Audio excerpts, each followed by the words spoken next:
We're going to be talking about writing a power series. Power series are all the series that we've been working with, and the one that we're specifically talking about today is in the form of a geometric equation. And so what has happened is that we're going to start with problems where we are given the sum. And what I will remind you is that sum of a geometric series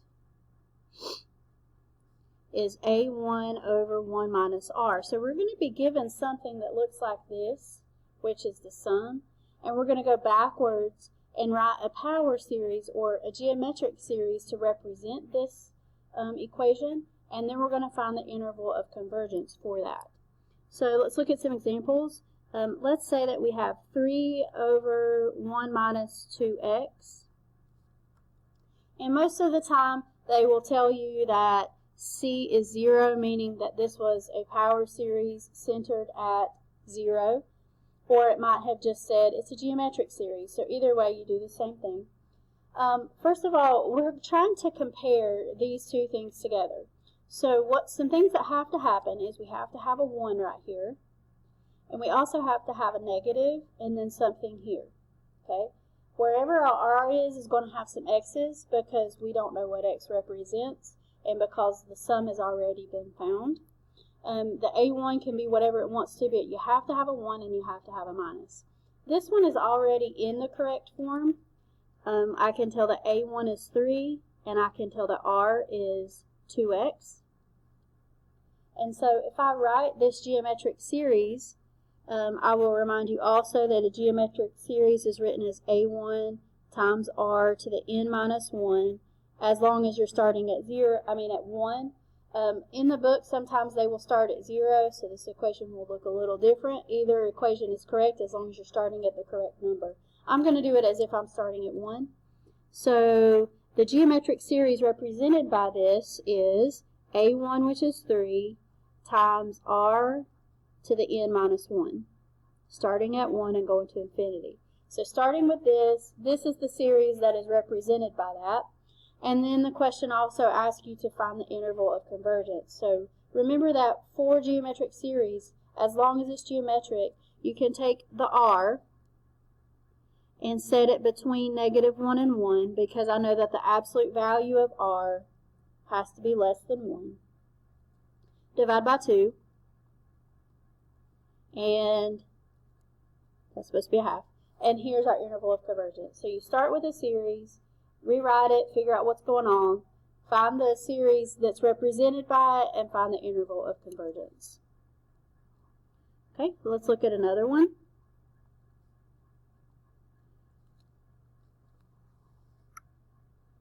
Okay, so remember we're trying to get it in this form right here. First of all, I don't see any minuses, and I definitely don't see a 1.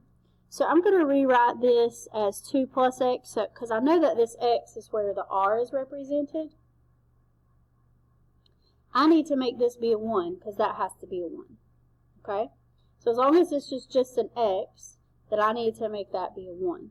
So what I'm going to do to make it be a 1 is I'm going to divide everything by 2.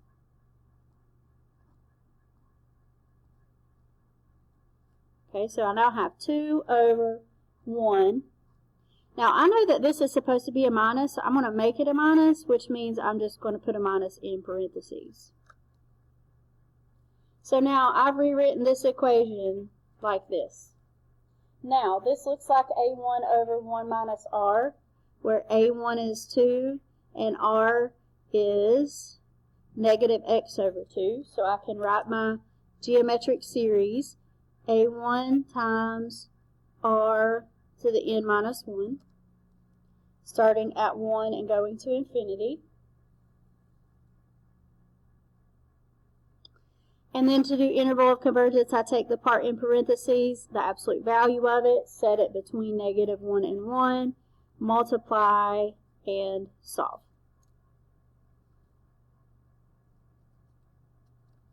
So when it's not written like number 1, we have to rewrite it and manipulate it. Let's look at another example.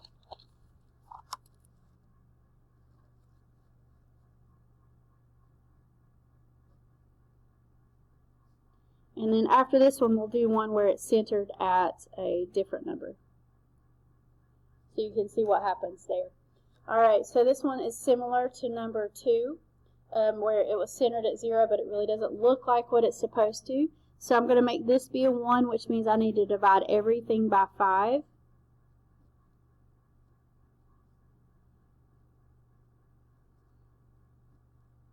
And I'm going to go ahead and change that to a negative, which changes this to a negative as well.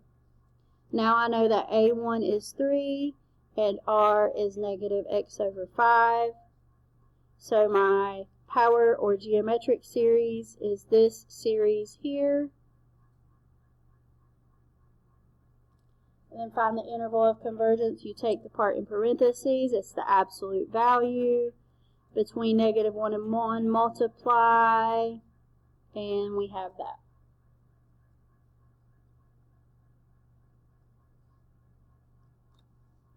Alright, so let's talk about what happens when it's not centered at 0. Let's say that on this particular problem we're centering it at 2. Alright, so when you want it centered somewhere else, you leave the top alone, and what we're going to do is instead of an x, we're going to make it x minus whatever this value is. So we're going to have that. And then you have to figure out, okay, what number goes here that will make it be 10 so that we don't change the problem. Okay? So right now we have negative in front of a negative 2, so that's a positive 2. So what number would go here to add to 2 to give me 10? Well, that'll be 8. And after I have that equation, now I'm actually almost to the point that I can write the geometric. I still need this to be a 1. It doesn't matter what the top is, but this needs to be a 1. So I'm going to divide everything by an 8 to make it 1/8 on the top. And even though this looks really weird, and this was 8 over 8 right there, sorry. Even though this looks really weird because of the fractions, this is now in the form of a geometric because A1 is 1/8 and R is what's in parentheses. So then we have A1 times R to the n minus 1 from 1 to infinity. There's our series. And to find the interval of convergence, we take that part in parentheses, put it between negative 1 and 1, multiply by 8, add 2. And notice on these problems I'm not doing anything with the endpoints, and that's because we know that it's a geometric series. When you have a geometric series, you do not have to check the endpoints because we know that at those endpoints it will diverge. Okay, I have a few more problems to look at. Number 5, 4 over 3 minus x, where c is negative 1. Okay, so remember when c is something else, then I come down here with the x and I rewrite that as x plus 1. Leave the top alone for now, and then we have to figure out, okay, what number goes here? So right now this is negative 1, so I need to think, what do I add to negative 1 that will give me 3? Well, it'll be 4, because 4 minus 1 is 3. When you rewrite this, these two equations should be the same equation. Nothing has changed there. Alright, so then I have to make this be a 1, so I'm going to divide everything by 4.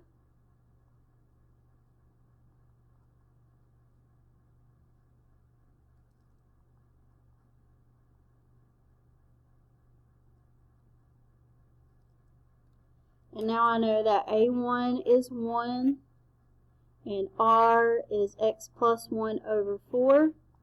So my series is 1 times R to the n minus 1, where n is 1 to infinity. For my interval of convergence, we're setting it between negative 1 and 1. Multiply by 4. Subtract 1 on both sides, and there's my interval.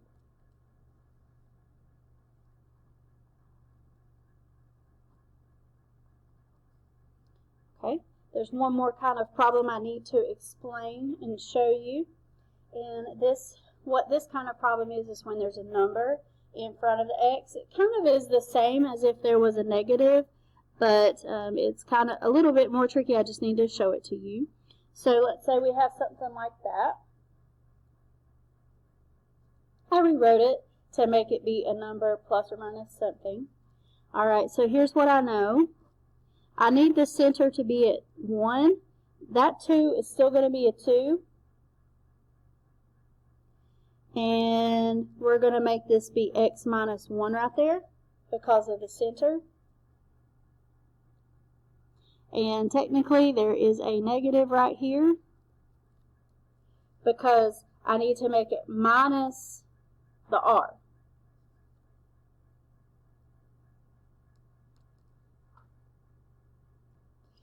I think that instead of doing the two minuses, let's just leave it as a plus for now, and then we'll worry about the negative whenever we get to the end of the problem. So let's just leave it as plus so that we can make this be exactly the same. So we've got plus 2x, and then, alright, so we've got 2 times negative 1, which is negative 2. Now, I need to figure out what do I add to negative 2 that will give me negative 1. So that would be a 1. 1 plus negative 2 is equal to negative 1, so this will be a 1. And because this is 1, I don't have to divide by anything. I already have everything that I need. I'm going to rewrite that since it looks weird. But that means that A1 is 3. And here's where I'm just going to deal with that negative. Our R is just going to be the negative of this, because I know it needs to be 1 minus it. And you can just change that to a negative at the end of the problem.